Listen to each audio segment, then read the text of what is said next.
At about 10:30 each morning, some 800 children in the southern Malawi village of Kasungu break from their studies for porridge. The principal says attendance climbed 50% since the meal program began 3 years ago.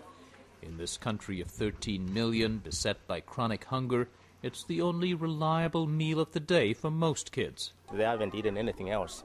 So when they come here, take this sort of food. Now when they take this sort of food, then it makes them to increase their performance. They have more energy. Yeah, more energy, yeah. The soy or maize for the feeding program is mostly donated by many countries, but the largest contributor is the United States through a program called Food for Peace.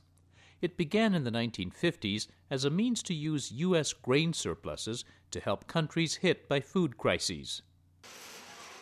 But today, Food for Peace has grown into a $1.2 billion program, and it has critics who say U.S. food aid may actually stifle African farmers and perpetuate dependence in recipient countries.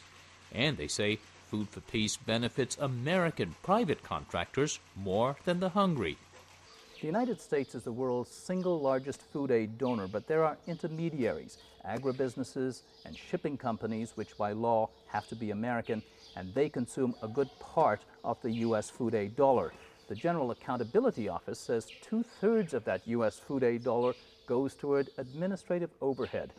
Last year, one of the largest private food aid charities, Atlanta-based CARE, decided it would stop accepting U.S. food donations in 2009.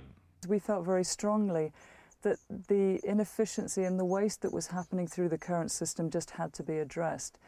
And if we didn't take a stand and try and make a change, then this would just continue. Bryant argues it would be much more efficient if U.S. assistance came directly in the form of cash. The money could be used to train farmers and to buy grain locally, cutting costs and delivery times while developing markets for African farmers. In fact, several agencies generate cash to run just such programs by selling donated American commodities to African wholesalers and traders. The practice is called monetization. This is where we grow soya beans. You need 75 centimeters between ridges for the highest yields. On this day, CARE extension agents used test plots to demonstrate new crop varieties and types, like soybeans, a high-protein crop that is growing in acceptance here in Malawi. Food alone isn't going to change anything in the long run. We're working with farmers to teach them to harvest greater yields, to be able to market surplus once they reach that level.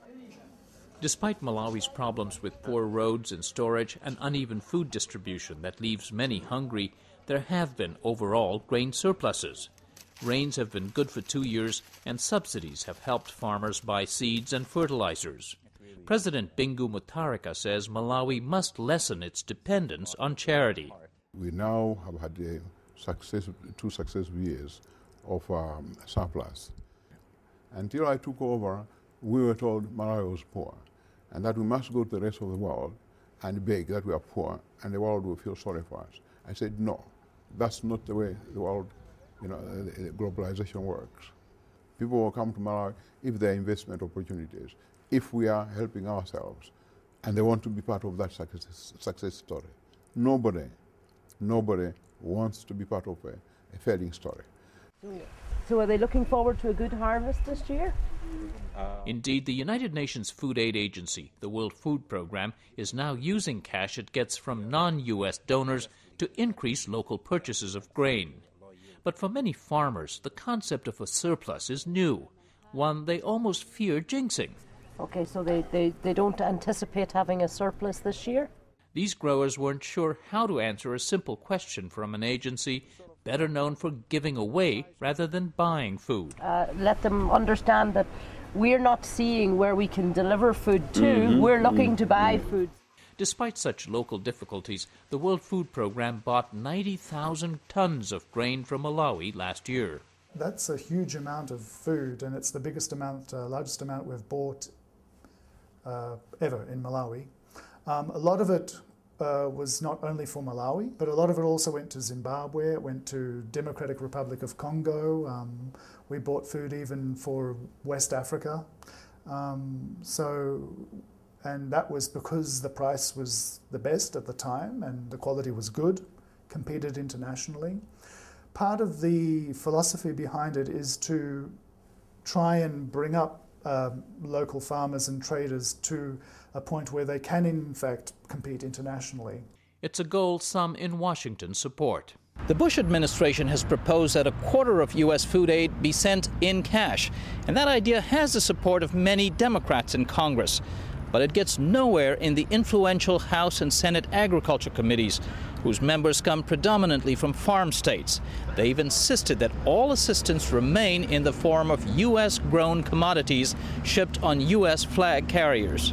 Representative Earl Pomeroy, a North Dakota Democrat, says cutting agencies a check instead of sending grain or cooking oil could do more damage in some developing countries. You go into some of these small economies with a check, buy a bunch of commodity for food aid, you just drove prices out of sight, you hurt everybody else.